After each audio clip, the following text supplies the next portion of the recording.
रात काली थी, हवा गरज रही थी। सुनसान हाईवे पर अकेली कार मुश्किल से आगे बढ़ रही थी और उस पर बारिश पड़ रही थी। अंदर अमन कांप रहा था, स्टीयरिंग व्हील पकड़े हुए। मैं रास्ता भूल गया हूं। अमन घंटों से गाड़ी चला रहा था।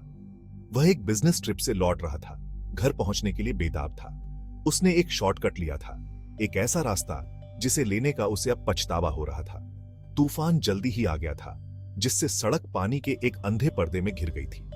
बिजली चमकी, पल भर के लिए उजाड़ परिदृश्य को रोशन कर दिया। ऊंचे टेढ़े मेढ़े पेड़ हवा में भयानक रूप से लहरा रहे थे। अमन ने अपनी रीढ़ की हड्डी में एक कंपी दौड़ते हुए महसूस की। मैं अकेला हूं, बिल्कुल अकेला।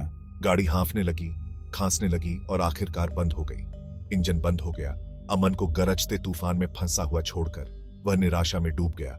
वह फंस गया था। अमन ने अपने तेज धड़कते दिल को शांत करने की कोशिश करते हुए एक गहरी सांस ली। उसके पास मदद लेने के अलावा कोई चारा नहीं था।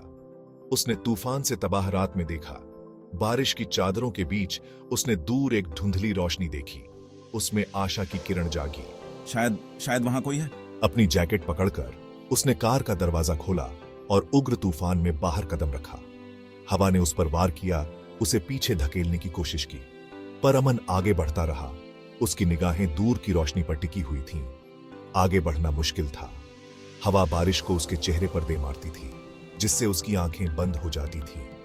वह कीचड़ भरे गड्ढों में ठोकर मारता हुआ चला। उसके कपड़े भीग गए थे, लेकिन वह चलता रहा, आश्रय की, सुरक्षा की आवश्यकता से प्रेरित। अंत में वह प्रकाश के स्रोत तक पहुंच गया। यह एक पुरानी भव्य हवेली थी, जो एक पहाड़ी की चोटी पर एक विशालकाय की तरह स्थित थी। रोशनी एक खिड़की से निकल रही थी, जो बारिश से सने लॉन पर एक भयाईरी चमक बिखेर रही थी। अमन सावधानी से आगे बढ़ा। उसका दिल उसकी छाती में जोर जोर से धड़क रहा था। वह टूटे हुए सीढ़ियों पर चढ़ गया और भारी लोहे के दरवाजे के हत्थे तक पहुंचा। जैसे ही उसकी उंगलियों ने लकड़ी को छुआ, आवाज रात में गूंज उठी।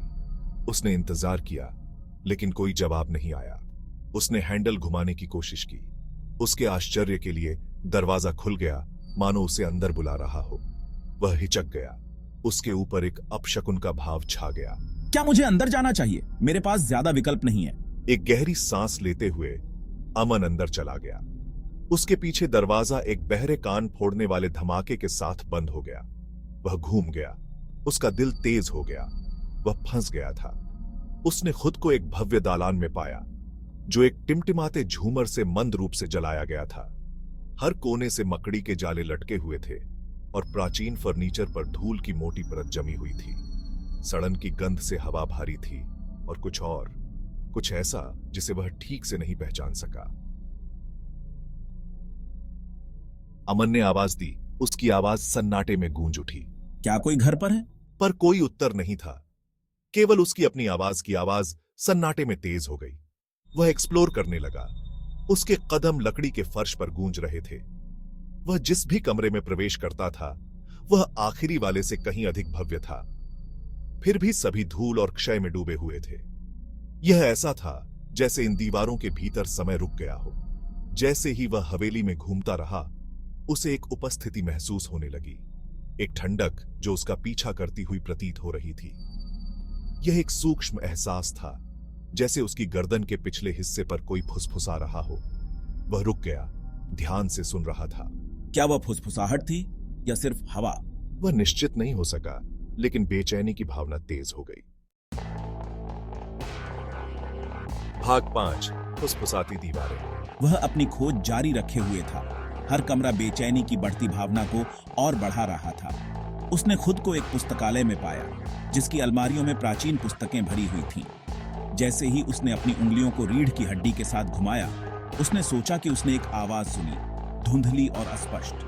वह रुक गया, अपनी सांस रोककर सुन रहा था। यह फिर से वहां था, एक फुसफुसाहट, पन्नों की सरसराहट की तरह नरम।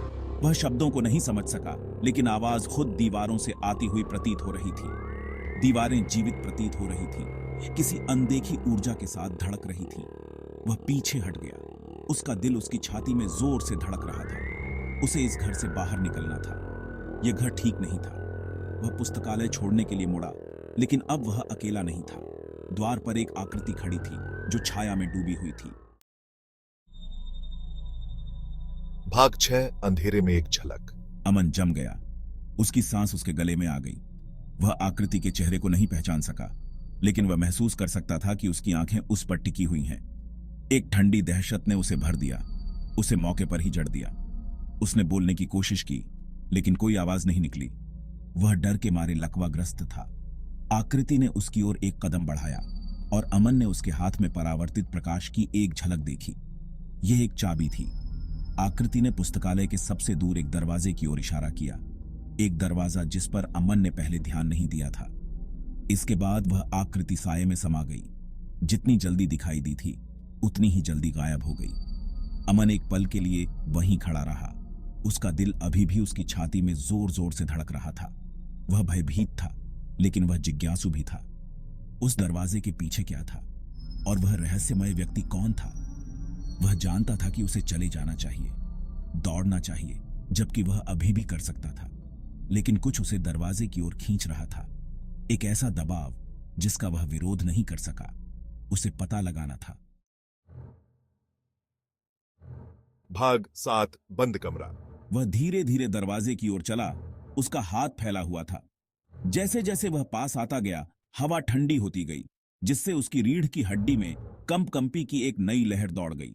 वह दरवाजे पर पहुंचा और हैंडल घुमाने की कोशिश की। यह बंद था। फिर उसे चाबी याद आई। उस व्यक्ति ने उसे एक चाबी दी थी। उसने अपनी जेब से चाबी निकाली और ताले में डाली।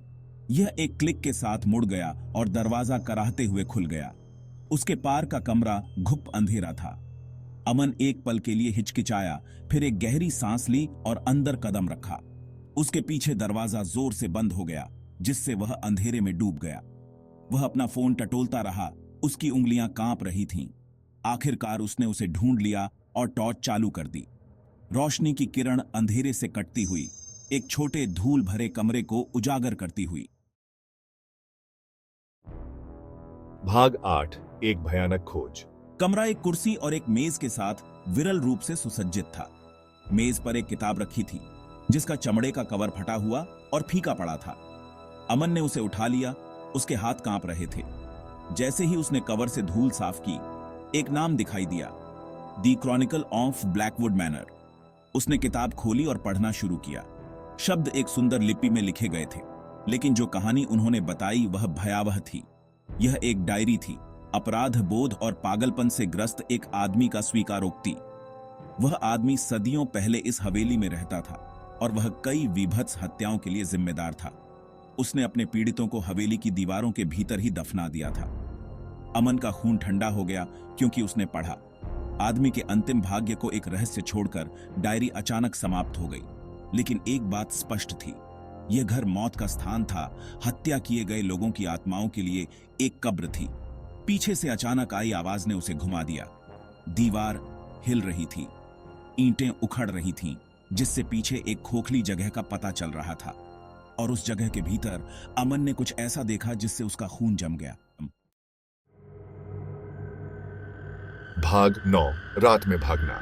एक कंकाल का हाथ अंधेरे से बाहर पहुंच रहा है। डायरी की भयावह वास्तविकता ने अमन को पूरी ताकत से प्रभावित किया। वह इस घर में अकेला नहीं था।